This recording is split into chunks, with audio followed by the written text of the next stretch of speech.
Ended up picking up all new black silicone. Got some AWD radiator hoses. Got some IPD complementary hoses. Some AWD heater core hoses. And all black silicone for the intercooler piping. And of course the idle control hose. Really want to get the engine bay all switched over to black and whatnot. And yeah, I think this will really clean up the engine bay quite a bit and get rid of all that blue silicone that I'm so tired of. Let's get it all installed. I ended up pulling my intake off and I welded two 1/8 MPT bungs on. They came out a little bit better than when I did that intercooler tube a little while ago. I don't know, it's still hard going around in a circle, but a little bit less craters, a little bit more dime action, whatever you want to call it, going. But they're sealed, they're on there. I didn't warp the threads, I didn't warp anything else. And when I did drill these holes, I actually drilled it basically upside down so that all the shavings would fall out.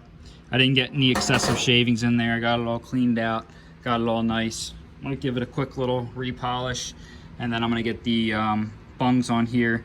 Again, this is gonna be for the fuel pressure regulator and the map sensor. I want them to just be dedicated. Instead of having over here, there's going to be a bunch of shared ones like the BOV, the boost gauge on the cluster, and the evap solenoid. So MAP and FPR are going to have their own dedicated source, and that's definitely sealed, and the new fittings thread in. I didn't warp them or anything, so pretty happy with how that came out. It's nice to be able to weld stuff in my own garage now. Even if it's not the prettiest looking, you know, I can at least do it.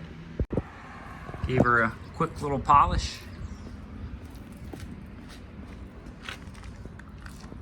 Not too bad. Built this intake manifold years ago, probably like, I guess 8 years ago when I was like 18 or 19. But yeah, she holds her own and it's been working pretty well. So just a quick polish, get it nice and shined up, and time to get this thing back in and the new fittings on. Got all the new fittings installed. I got this 1/8 MPT to 4ANT. This bottom is a 1/8 gauge port for the stock boost gauge in the cluster. For the evap solenoid, this is for the BOV. We got this 1/8 MPT to 3AN for the FPR, and 1/8 to 3AN for the MAP. And of course I got my fingerprints all over my new nicely polished intake. Well, not new intake, but freshly polished. Oh well. Let's get this in. Gotta pull these towels out. That'd be bad, huh, if I left those in. Get those out, put the intake on, and start getting back into assembly mode, and starting to build these lines. Get the lower rad hose in. Just got to pinch the clamps, starting to clean things up here. Also, another big change I made is I converted the brake booster line over to EPDM air hose, 3/8 inch diameter, good for 300 PSI. The old hose I had was silicone, and it's just too squishy. I'm afraid that under really heavy decel, the walls might collapse and not give me good braking on the booster. So that's all converted. You can see it has a very nice serrated barb, so I just used a spring clamp instead of a pinch clamp, so that I can make it removable without having to, you know, rip those pinch clamps apart. Getting close. Just gonna wrap up the radiator hoses and put the catch can back in, and should have this thing back together shortly. Another thing I've been working on is making the map sensor connection to the ECU a bit more reliable. You can see I got a barbed 1/8 MPT to 1/8 barb fitting, and then I have this bulkhead that's 1/8 MPT2. And this hose isn't very long, so it would be very hard for it to push off and kind of pop off. And I'm gonna put maybe a little zip tie on there too, but the bulkhead also has a 1/8 MPT to 3AN, and then I got my 3AN hose that I built, and it runs down and under there and over to the manifold there. I was gonna try and run it over here, but it was just putting it too close to the power steering pulley, and this little hole here works perfect to keep the hose from moving around. I did the same for the fuel pressure regulator.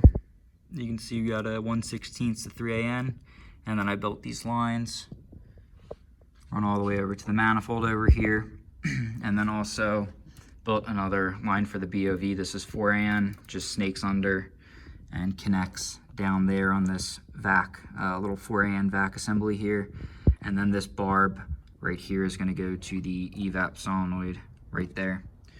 So wrapped up all the vac line connections. Got to clean up some of the injector and coil plug wiring. Well, not clean it up, just put it back into place. And yeah, I should be able to get this thing fired up here at some point. Getting close. Also thinking about maybe putting, my friend Joe suggested maybe putting a little drain here. This is 1/8 MPT, so I might order a little 1/8 MPT, they're called like petcocks or peacocks or whatever. And you can basically unscrew them, hook a hose to them, and drain the fuel system. Because the way I have to do it right now is I just undo a fitting and it makes a mess, and I really don't like it. So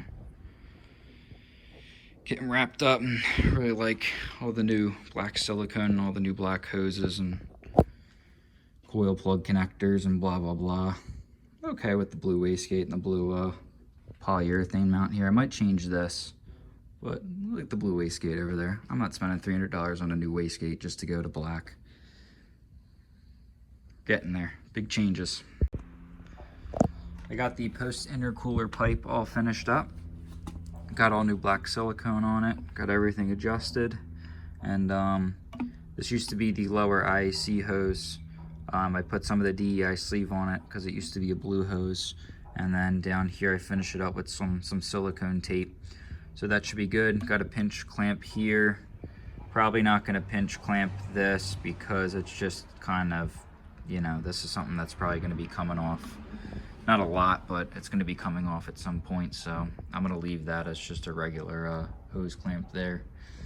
And get ready to pop this in, put on the IAC wiring, the TPS wiring, the IAT sensor, get everything buttoned up, and then also got another new black hose that's going to be running from here to here, so the top IAC hose.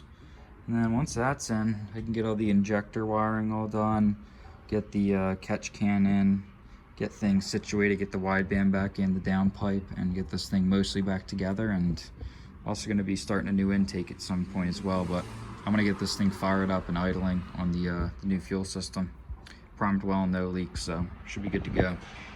I ended up installing a new exhaust back pressure sensor setup. Before I had like this horrible like 180 that used to go under the engine into a coil and end up somewhere over there, and like backfires definitely broke the sensor and probably maybe condensation.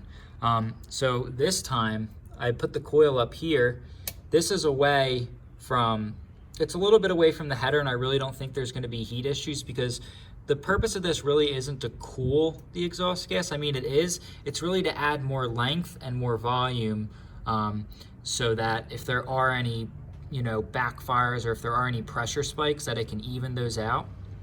And obviously this down here, purpose of this is to catch condensation so that it doesn't make it to the next line, which I still have to build. That's going to go over to the sensor. And also provides volume before, so if there's a backfire, that backfire can take up some of that volume and help dampen some of those exhaust spikes so they don't break the sensor. So I really think this is going to work fine. I don't think there's going to be any cooling issues. This is usually around like 400, this header, and there's of course air going through here to cool it, but we'll do a test after the first drive and stick our finger on it and see if it's hot, and or maybe stick the probe on it first. So I don't think there's going to be any issues with this. And of course, you know, the condensation does have to make it all the way up there, and the carbon and whatnot. So hopefully not a lot of condensation is going to make it. And if it does, it's an automatic drain. Never have to touch that. Just waiting on a couple more lines to finish that and hook it back up. I got the pressure, or the coolant system pressurized. I just stick a screwdriver on that hose, clamp it, and just stick a silicone on that and clamp it. Pump it up to 10 pounds. It's been holding for a couple minutes now, so obviously there's no major leaks, but yeah, like I said, I got all pinch clamps. Pinch clamp down there, pinch clamps on all of the heater core hoses, pinch clamps on all of the overflow hoses, pinch clamp on all the things like these. Things that I basically don't need to remove unless I'm taking the engine out or unless something catastrophic happened. Obviously, I still got T-bolts on all these because I got to remove these pipes, but anything that I deemed that I'm not going to be removing often got pinch clamps. So pretty much everything. Again, reliability, and I don't want issues with those worm clamps biting into the hoses. They really nick them up. So should help with hose longevity as well. Still holding at 10 pounds. Give it a couple more minutes, fill it up with coolant, and then just got to button up a couple things over here and should be ready to go. I drove a little bit briskly back to the shop. I wanted to get some heat into this coil. I don't think it's that, look, it's not hot at all. I can hold my finger on that. I mean, it gets hot after a while. I'm not gonna put my finger on that header. The header's at 417. This is at 140.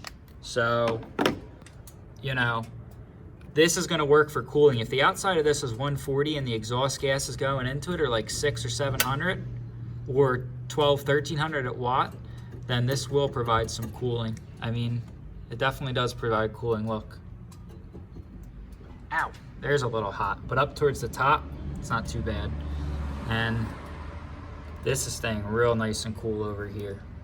So no heat issues. I was a little bit worried about that, but anyway, pretty happy with that. And I think that's gonna work really good. Just waiting for the new line that I'm gonna run under the cowling over to there where I can put the sensor. More driving of the car. I can still touch it. I mean, it gets hot after like 10 seconds, but it's definitely staying cool. This is so cool to touch. So I'm really happy. This is only rated for like 175 degrees. Polycarbonate glass transition is like 300, so it could do more, but like it really doesn't get hot in here. Like even the headers, like it doesn't really get hot until I get my finger to like there. Pretty crazy what the ceramic coating can do.